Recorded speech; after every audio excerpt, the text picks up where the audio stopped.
大家好，我是田园，今天给大家分享一个蔬菜早餐鸡蛋饼做法。首先我们准备200克的普通面粉，先加入5克盐，然后再往里面打入3颗鸡蛋，鸡蛋的重量大约是180克。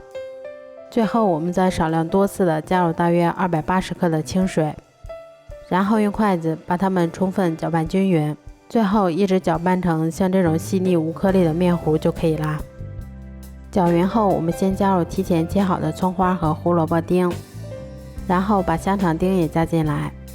接着我们用筷子把它们再次充分搅拌均匀，这样我们的面糊就调好啦。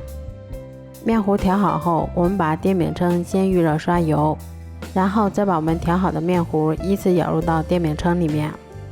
接着我们用刮板先给它摊成小薄饼的形状，全程用中大火烙至定型后，给它翻一下面，最后一直烙至2面金黄后就可以出锅啦。这样做出的蔬菜鸡蛋早餐饼吃起来非常的营养美味，而且做法也非常的简单快速。如果喜欢的话就试试吧，喜欢我的视频就关注我吧，谢谢您的支持。